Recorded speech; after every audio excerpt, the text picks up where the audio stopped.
Sir ഇത്രയും ആത്മാക്കളെ കൊണ്ടുവന്ന താങ്കൾക്ക് നമ്മുടെ ജാതി അധിക്ഷേപം കാരണം മരിച്ചുപോയ നിതിൻ രാജിന്റെ ആത്മാവിനെ കൊണ്ടുവന്ന് ഈ കേസ് ഒന്ന് തെളിയിച്ചു തരാമോ?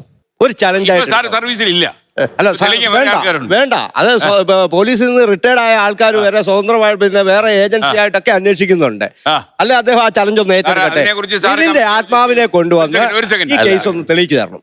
ഒരു കേസിലെ ആവശ്യമുള്ളൂ. അല്ല പല കേസുണ്ട്. അല്ല പോലീസ് നോർമലി എവിഡൻസ് ആക്ട് വെച്ച് തെളിയിക്കാൻ പറ്റിയില്ലെങ്കിൽ മാത്രം ആത്മാവിനെ വിളിപ്പിച്ചാൽ പോരെ. ഈ കേസ് പോലീസിന് തെളിയിക്കാൻ പറ്റുന്ന കേസാണ്. പോലീസിനെ അത്ര ബുദ്ധിമുട്ടിക്കുന്നത് എന്തിനാണ്?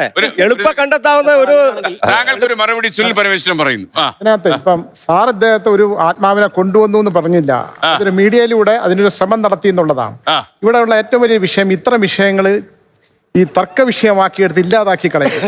സാറ് പറഞ്ഞത് എന്താണ്? ഇങ്ങനൊരു കേസ് തെളിയിക്കാനായിട്ട് അങ്ങനെ വരുത്തുന്നു എന്ന് പറയുന്ന ആൾക്കാരെ കൊണ്ടുവന്നിട്ട് ഇടുന്നു. അല്ലാതെ സാറ് പറഞ്ഞില്ലല്ലോ ഞാൻ ഇന്ന ആളെ കൊണ്ടുവന്ന് ഇന്നത് തെളിയിപ്പിച്ചു എന്ന് പറഞ്ഞിട്ടില്ല. അതുകൊണ്ട് അത്തരം ചോദ്യങ്ങൾക്ക് പ്രസക്തിയില്ല. ഒന്ന്, ആത്മാക്കളെ സംബന്ധിച്ചിടത്തോളം ഇപ്പൊ രണ്ട് ശരീരം, ഞാനും ശ്രീകണ്ഠൻ ചേട്ടനും ഉണ്ട്, നമ്മൾ തമ്മിൽ ഇങ്ങനെ തൊടാം, സ്പർശിക്കാം. മറ്റേ രണ്ട് സ്പർശനമില്ലാത്തവരാണ്, ശരീരമില്ലാത്തവരാണ്. നമ്മൾക്കത് ബോധ്യപ്പെടണമെങ്കിൽ നമ്മുടെ ശരീരവും കൂടെ ഇല്ലാതാവണം. ഇത് നമുക്ക് സമൂഹത്തെ ബോധ്യപ്പെടുത്താൻ പറ്റൂല. ഇത് വെറുതെ തർക്കിക്കാം എന്നുള്ളതുള്ളൂ. ഇതുണ്ടോ ഇതില്ലയോ ഇതൊന്നും നമുക്ക് തർക്കിക്കാൻ പറ്റുകയുള്ളൂ. ഇപ്പൊ ജീവനുള്ള രണ്ടുപേരെ തമ്മിൽ സ്പർശിക്കാം, നമുക്ക് സംസാരിക്കാം, ഒക്കെ ചെയ്യാം.